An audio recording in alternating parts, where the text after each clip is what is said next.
اور جب اللہ نے پیغمبروں سے عہد لیا کہ جب میں تم کو کتاب اور دانائی عطا کروں پھر تمہارے پاس کوئی پیغمبر آئے جو تمہاری کتاب کی تصدیق کرے تو تمہیں ضرور اس پر ایمان لانا ہوگا اور ضرور اس کی مدد کرنی ہوگی۔ اور عہد لینے کے بعد پوچھا کہ بھلا تم نے اقرار کیا اور اس اقرار پر میرا ذمہ لیا، یعنی مجھے ضامن ٹھہرایا؟ انہوں نے کہا ہاں ہم نے اقرار کیا۔ فرمایا کہ تم اس عہد و پیمان کے گواہ رہو اور میں بھی تمہارے ساتھ گواہ ہوں۔ اب جو لوگ اس کے بعد پھر جائیں تو وہی بد کردار ہیں۔ پھر کیا یہ کافر اللہ کے دین کے سوا کسی اور دین کے طالب ہیں؟ حالانکہ سب اہل آسمان و زمین خوشی یا ناخوشی سے اللہ کے فرما بردار ہیں اور اسی کی طرف لوٹ کر جانے والے ہیں۔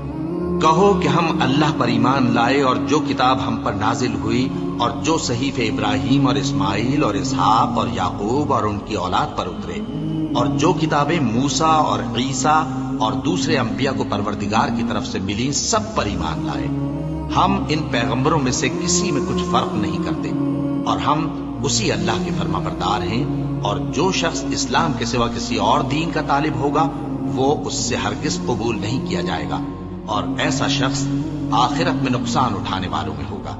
اللہ ایسے لوگوں کو کیوں کر ہدایت دے جو ایمان لانے کے بعد کافر ہو گئے اور پہلے اس بات کی گواہی دے چکے کہ یہ پیغمبر برحق ہے اور ان کے پاس دلائل بھی آ گئے، اور اللہ بے انصافوں کو ہدایت نہیں دیتا۔ ان لوگوں کی سزا یہ ہے کہ ان پر اللہ کی اور فرشتوں کی اور انسانوں کی سب کی لعنت ہے، ہمیشہ اس لعنت میں گرفتار رہیں گے۔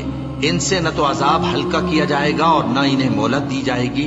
ہاں جنہوں نے اس کے بعد توبہ کی اور اپنی حالت درست کر لی تو اللہ بخشنے والا مہربان ہے۔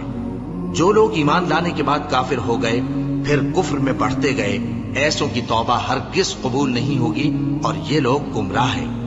جو لوگ کافر ہوئے اور کفر ہی کی حالت میں مر گئے وہ اگر نجات حاصل کرنی چاہیں اور بدلے میں زمین بھر سونا دیں تو ہرگز قبول نہیں کیا جائے گا۔